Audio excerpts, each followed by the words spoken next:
following program is produced in association with KCET Los Angeles and is seen statewide on California Public Television.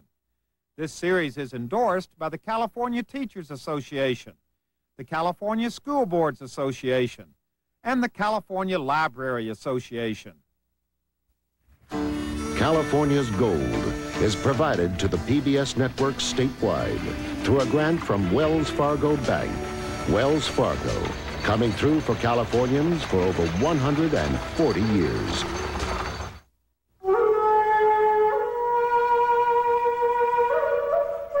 Built as part of the California Midwinter International Exposition of 1894, the Japanese tea garden has been a part of the landscape of San Francisco for over a century.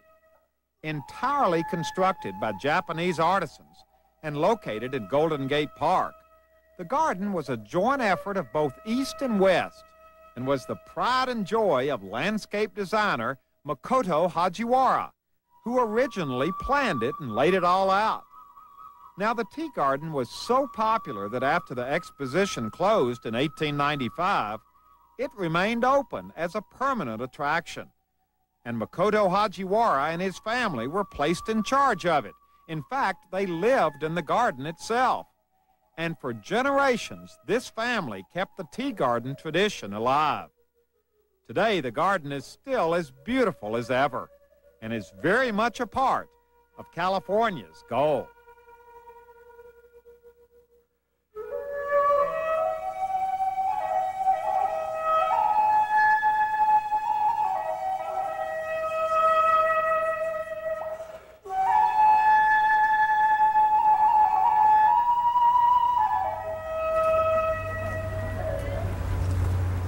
Good morning, I'm Huell Howser. Good morning, I'm Deborah Knotts. I'm one of the gardeners here in the Japanese tea garden. It's very nice to meet you. Well, we are delighted to be here. You told us that this was the time of year to come, that the cherry blossoms were going to be in full bloom.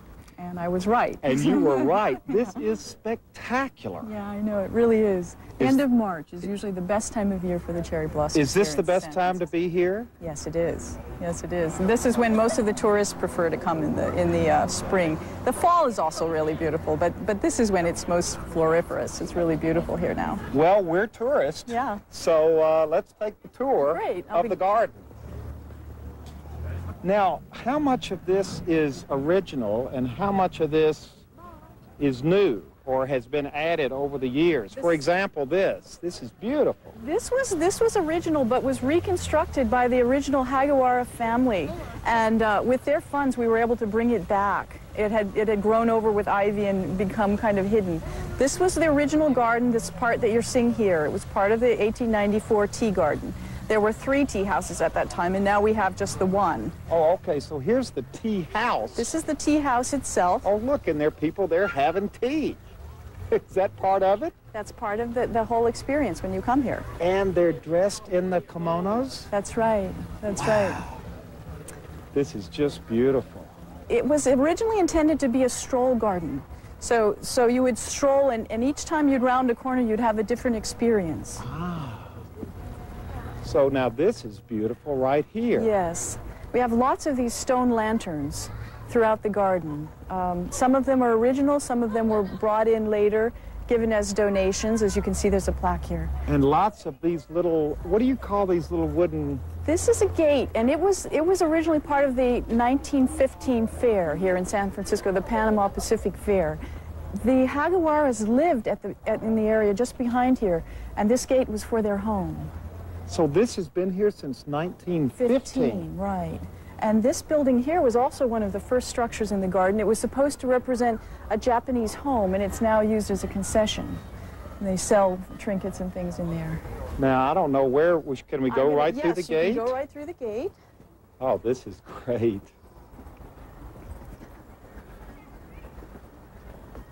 This is the sunken garden area. And it's supposed to look as if you're viewing an area far in the distance, and the trees are all supposed to be dwarfed. So you've got this whole little area and lots of windy little paths over there. This area was actually redesigned about the 1950s. The Hagawaras were interned during the Second World War, so their home was destroyed, and then this was rebuilt. And as you can see, we've got kind of a different landscaping effect here. Now, is this the peaceful area? Yes, this is one of the areas that doesn't get as much foot traffic, and it was designed to be a peaceful area. There's no place to sit here, but there's lots of green, and this rock arrangement is quite beautiful. Now Lots of that is what to me is so interesting about a true Japanese garden, is the simplicity of it in many ways. Right. That you just have this hill with the green grass and 3 rocks just Right. kind of... And a lot of times there's a great deal of symbolism involved with the placement of rocks. Some people even say rocks have a face, and if you can find the correct face, then you can position it correctly. There are other bits of symbolism involved with Japanese gardens too, but people do things to varying extent. Sometimes there are rules that can be broken. You know, you should always have your stream flowing from east to west, but then if you can't do that, if you plant a willow tree by the base of the stream, then it'll override any bad influences. Now, who makes up these rules? They're just things that have been passed down through many years of gardening. Yeah. A lot of these rules actually came from the Chinese. Oh, look. This is just great. Now, this is probably the most popular part of the garden. Oh, look. Climbing the bridge. This is the Moon Bridge, and you can actually climb across it. Ah, how you doing? Give us a wave. They made it to the top. Now you got to get down. What was that all about?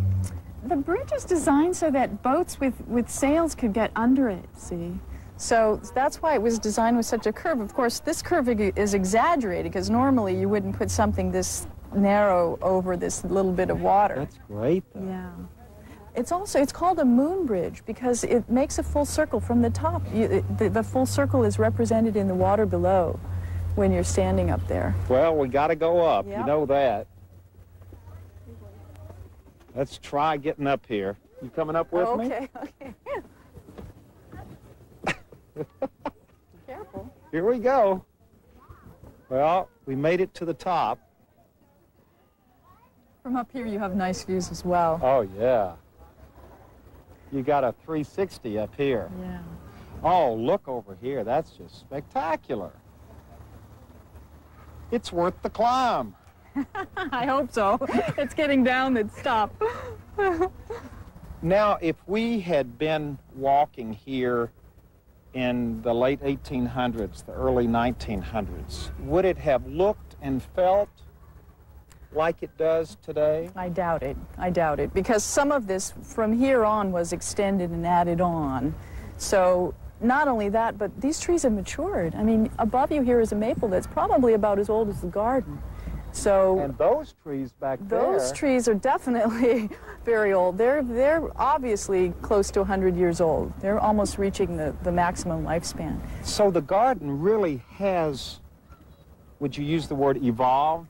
Yes, gardens are never static. I mean, they're constantly evolving. That's the one thing about being a gardener, is that things are always changing. So we're trying to keep the garden as it was intended, but at the same time, there's no way you can because things are going to have to mature and get larger. But it's quite a job being a gardener here, as you can imagine. It's unending.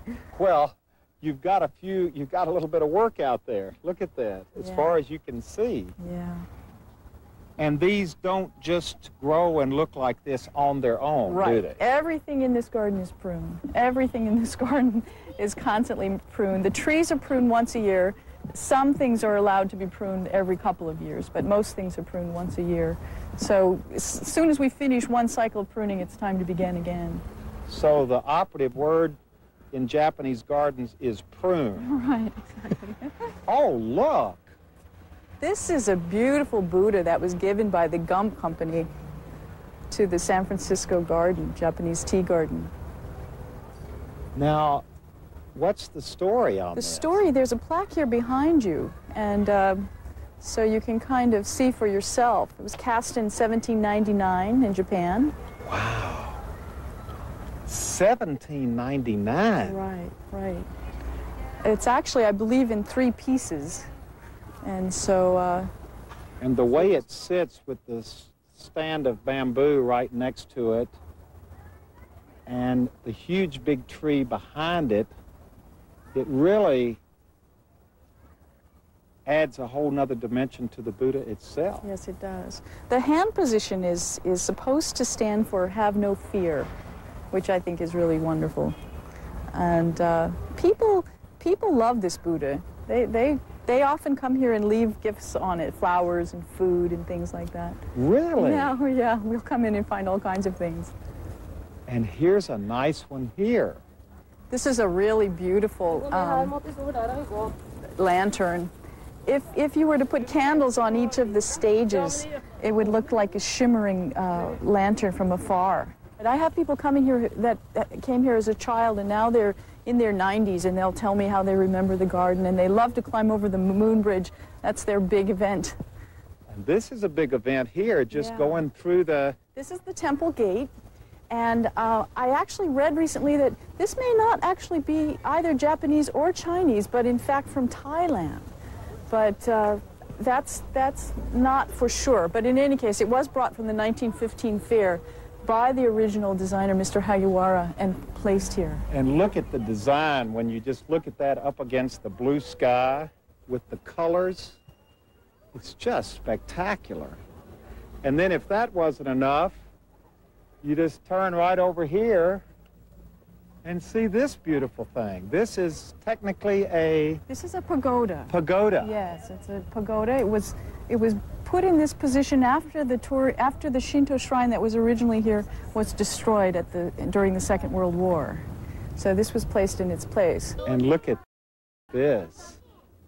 Now These trees are trimmed like this because in Japan, when the snow would fall on them, it would be like the peony flower, mounds of snow on the tops. Wow. You do the trimming on these? Yes, we do. Oh, here are the koi. Look at this. Boy, those are big ones. Yeah. Now, I think of all the places we've been so far, this is my favorite view so far. Yeah, it's really nice. You have a combination of the Torii Gate, the pagoda, and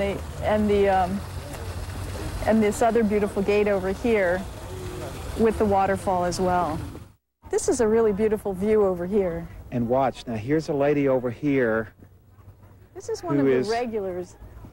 You're a regular here. A regular, yes. Now, do you sit right here? Is this your place? This is my meditation bench. So you're writing? Do you draw? Do you... No, I don't draw, but I often sit here for meditation, and then I write some. Now, is this your spot? Because look at this spot. Mm-hmm. Look at what you're looking out on. I know. It's beautiful. The whole garden is just my place, I guess, my home away from home. It's what keeps me sane in this city. Well, thank you for sharing it with us for a while. Thank you. We'll let you return to your writing. I guess a lot of that goes on here. Yes. Just people sitting. People do come here quite often. There are regulars that know about the place, and it is a really soothing place to be in the middle of a city. I'd like to point something out. Just down here, you'll see this little Buddha. And it was placed there purposely because Buddha supposedly meditated below a pine. And as you can see, this is a dwarf black pine here. So if you look closely, you'll find things like this throughout the garden. There's a lot of little stuff here. Right, right.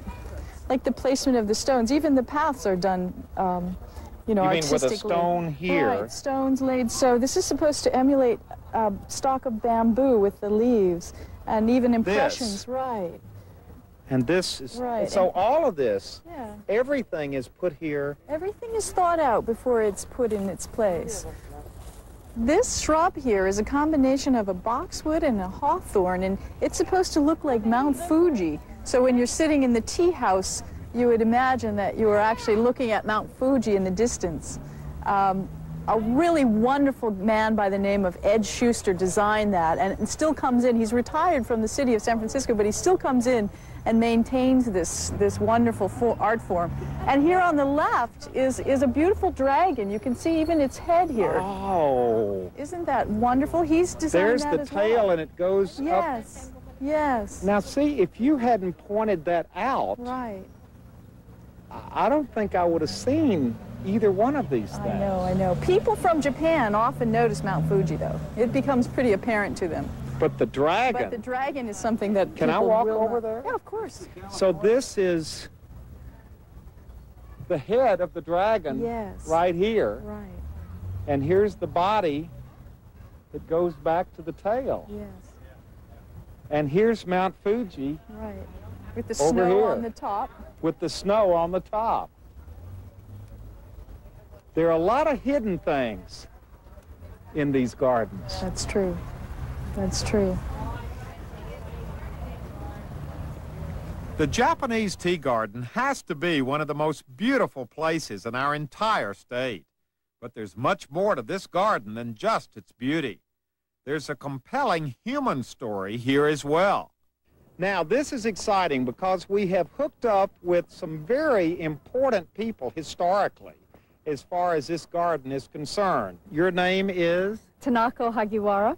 And your relationship with the garden.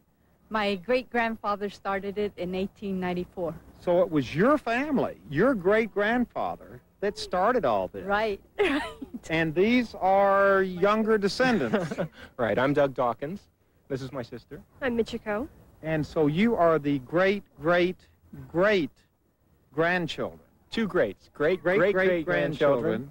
And fifth generation in America. Wow. Yeah, it's been quite a while. Well, let's stand over here because this is where your family actually lived back then, right? Yes. What was the story? You lived in the garden? Yes, we did. And this basically was our backyard, or front Really? yard. Now, let's go to your front yard. All right. Where would that have been? Back through this opening. So the house, I've seen a picture of it, was a beautiful, very substantial looking house. Yes, it was. It was 24 rooms. 24 rooms. And where was it situated exactly? Down here, actually, this probably was the beginning of the home, and it went down. So it was all right in here. Right in here. Now, what's happened to the house now? They demolished it during the war, so it's no longer. Now, that's the other part of the story, is what happened during the war. Right, I think during the war, you know, there was a lot of anti-Japanese sentiment. And because of it, the family was removed along with the rest of the Japanese in California. The Hagiwaras happened to go to Topaz in Utah. And during that period, the house was removed.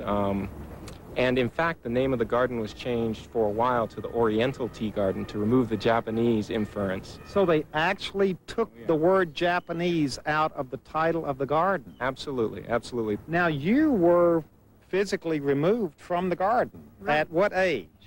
4. So you lived here in this house Right. until you were 4. Yes. Do you have any memories of the garden at all? A little bit, not really a lot. I have seen pictures from your family photo album of your family posed in the garden in various sorts of attire. Oh yeah, the Japanese tea garden wasn't only meant as a garden, but also a way to expose Americans to the Japanese culture. You have to remember, in Return of the Century, Japanese was very unique and unusual. And foreign and exotic in a way. Exactly. And so you saw that all the people serving in the tea garden here, and that was family members, most of the ladies, would wear kimono and wear the small slippers and walk in very tiny steps. But we also have photographs of them in completely Western dress. And it seems so unusual to see both sides of it. But they lived their life as Western people in San Francisco, and yet when they were working, and that meant serving people and presenting the tea garden, they would be Japanese, or as Japanese as they could be. Why did your great-great-grandfather start this garden in the first place? Well, I think he was one of the very few people who was capable of maintaining a garden like this. In the early 1900s, there weren't very many Japanese, and especially Japanese who were very good at this kind of gardening. So he was brought in to handle the garden, and because of his special situation, they also had the opportunity to live here and to take care of it like their own place. So it was more than just a tourist attraction to them. It was their home. And it just went on from generation to generation. Was this just something that happened? Was it planned that way at the beginning, or was it just become a family thing? I doubt if it was planned that way. I think it became a family thing. But the Japanese culture tends to do that. You continue tradition, and in America, this was something people liked, so they continued to. Well, this must have been a wonderful place to live. Yep. Yes. I mean, you had your own private, well, it wasn't really private, but then in a way it was, wasn't it? Once the gates were closed, it was like home. Now you brought something that is really a part of family and tea garden history. Yeah, this is a registry that, it's essentially a guest book, and because the family treated the garden as sort of like their own home, and the people who came were guests to their home, these books, these huge books, were laid out and people could sign in. And, you know, it's really interesting when you go through here, you can see exactly what was going on. This particular book is from the 20s. 1925. Correct. October. And when you go through this, you can see, oh, you know, a troop of Boy Scouts or Girl Scouts came, or a family came. They were from Iowa. Some people even put graffiti in here. There were little faces and little pictures. Boston, Chicago, Los Angeles, Belfast, Ireland. Yeah, it's amazing. It's amazing the things that you find in here. When we first started looking through these, I thought, well, we won't take too much time. I mean, we'll see a few names, but it's really like reading a story. You start at one page and you just keep going and going, and you find out more and more about the people who came to the tea garden. Yeah. It's very interesting. Well, I've seen a picture of the old tea house, and there's the book in front. Right. In fact, that's my great-grandfather sitting in the tea house. It's sort of a portrait of him in a working area where they would have put the tea together and had it ready for serving. And the book is sitting right there in front, and you can see just how big it is. What did happen to the garden during the war after your family was taken away from here? What happened to the garden itself? Well, the garden was still here, but they didn't maintain the landscaping, etc., so it became overgrown. Really did not look like a Japanese garden any longer. Did the family ever come back after the war? No, they were given the opportunity after the war. However, my dad felt that there was just too much work for one person, that he would not be able to do it. And also the city wanted a large cut of the tea house, and so he wasn't sure he could meet that expense. So the city wanted some money out of this thing. Right. Was it a money-making deal? Not for the family when they did it here. It was more for the love of the Japanese tea garden and to present the Japanese culture again. They wanted to present green tea. That was one of the things that Makoto, the founder, was so felt was so important. He wanted to bring green tea and the tea ceremony to America, and that's why we have the tea house. They wanted to serve that tea. So this really was seen from the very earliest days as a way of introducing traditional Japanese culture to America, to California. Oh, yes, and, you know, its roots being the Midwinter Exposition. It was originally a pavilion similar to the pavilions you might go to at a World's Fair that have a Brazilian life or even Japanese life, and it stayed on. So it maintained its roots as a cultural pavilion kind of place. Now we have come across the plaque here honoring the Hagiwara family. Yes, and this is a plaque that was created by Ruth Asawa, a very famous local artist. She also of Japanese descent. She went into the Sierra Nevada to choose this stone particularly and had it brought back. And she did all the bronze work. Why the Sierra Nevada for the stone? This stone is similar to some of the stones that are already here in the garden. I see. And she wanted to pick a particular stone that would be exactly right. So she used that Japanese approach, and she went to great effort, and we certainly appreciate it. So this is the plaque that actually officially honors your family who started all this back in 1894. Right, exactly. And I think truly it honors our ancestors more than us. I mean, we didn't work here as hard as they did. I'm glad that something finally went up so that it says, hey, the Hagiwara family was here and they worked hard and they tried to do something nice for the San Francisco people.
California's gold is provided to the PBS affiliates statewide through a grant from Wells Fargo Bank.